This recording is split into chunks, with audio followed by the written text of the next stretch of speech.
Hey, this is James, fitness and sports instructor with PSP Kingston, coming at you with another workout of the day in our body weight series. So just a quick reminder, if during this session or any of the other sessions you think you might have picked up an injury, just make sure you get it checked out with a medical professional. And if you're a CAF member, just make sure to fill out ACF 98. So again, workout of the day in the body weight series today. So for today's session, what we're gonna be doing is we're gonna be working against a 20-minute clock. So it's a 20-minute, and you're trying to accumulate as many reps as possible of a single movement, and that's gonna be air squat. So in that 20 minutes, trying to get as many air squats as you can.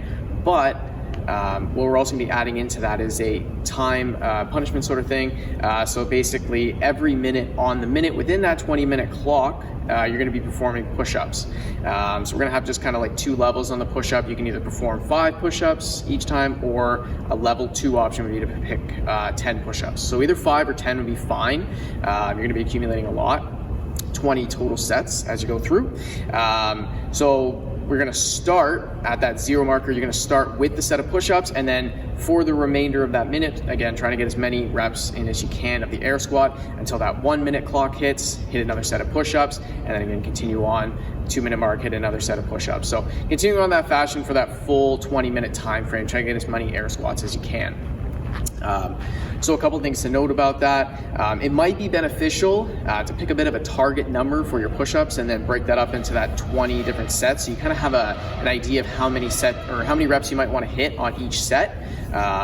So for example, you might want to hit 20 per, and that would put you at 400 at the end. So just kind of pick that number so you have an idea, and that might be able to give you a little target to shoot for within that minute time frame. So you might get a little bit of rest before those push-ups, but the goal again is to try and get as many reps as you can within that 20-minute time frame. So this is going to be a very challenging session. The other tricky part is if you don't have a target one, you're just going to go for it. Just make sure you have a way maybe to jot down the numbers so you have a general idea at the end. It's going to be really hard to start counting those reps as you start getting fatigued. So we're just going to quickly go over a quick little piece of the movement demonstrations of our 2 primary movements for this session. So our first movement is the air squat. So with our air squat, you want to be roughly shoulder hip width apart. You might have to kind of play around with your foot distance kind of just to find something that's comfortable for you. Feet can be pointed out or straight forward. Again, that kind of comes down to personal preference and what works best for you. Most people find a little bit of toe splay kind of helps. For this one here, we're going to do prisoner style, hands behind the head to kind of engage the midline a little bit more. So just a couple quick reps here, just a demo. And then from the side.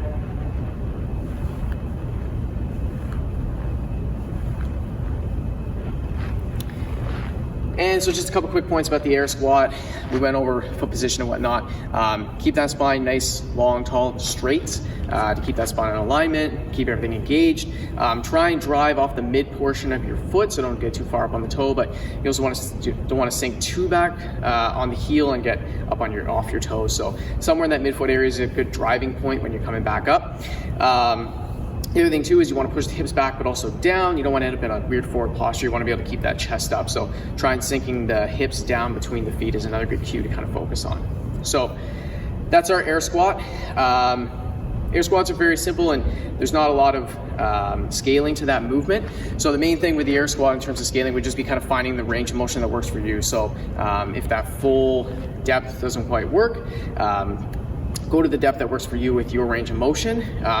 But as you continue on with some of the other workout progressions, focus on trying to get that air squat a little bit lower through some mobility stuff, which we also have some of those in with the other videos as well. So take a peek at those, and that'll help you to bring that range of motion down. So our second movement, just a quick demo, is our push-up. So we're gonna start with standard push-up. So just a quick demo.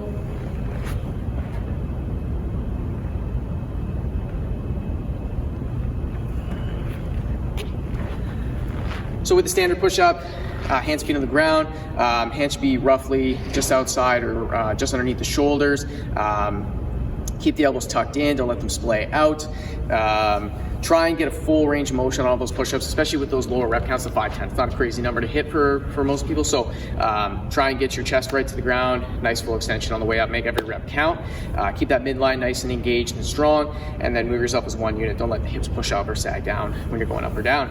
So with the push-up, again, 5 or 10 reps, level 1, level 2. If you need some scaling on the push-ups, Real easy scaling option would be to do an inclined hand elevated push-up. So for the demo purposes here, we have our bench. So a quick demo there. So hands on the bench, puts you in an inclined position.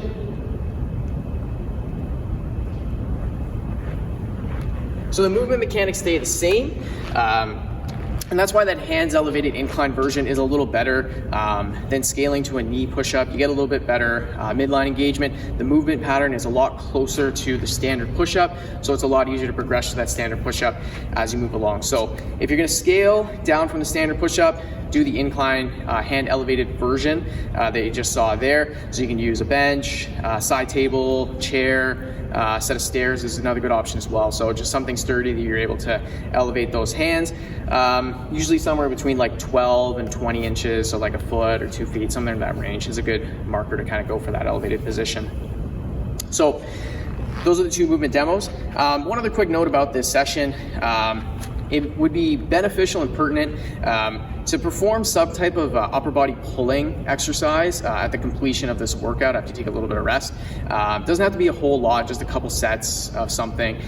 So if you have the option to do pull-ups or chin-ups, that'd be a good option. Single arm row with an object would be a good option. If you have bands, just doing like a band row. Just something to focus on a little bit of that upper body pulling to kind of counteract that upper body pushing, and then also maybe a little bit of midline work as well, just to balance things out. So again, just a quick run through again, 20 minutes, as many reps as you can of your air squats with on that running clock, every minute on the minute. We're going push-ups, 5 or 10 reps. Just make sure that if you have any comments or questions, let us know in the comments section. If you want to go through that workout again, just take a peek below the video in the description section. There's going to be a full breakdown there as well you can read through. For a warm-up option, there will be a little tag for just a general warm-up that was posted before on the YouTube page. And again, follow the social media channels. We've got PSP Kingston, Facebook and Instagram, as well as the PSP Kingston YouTube page, where you're going to find all the workout of the day videos posted there as well. Again, give us a like and a follow, and best of luck. PSP Kingston, the health and wellness provider for the military community.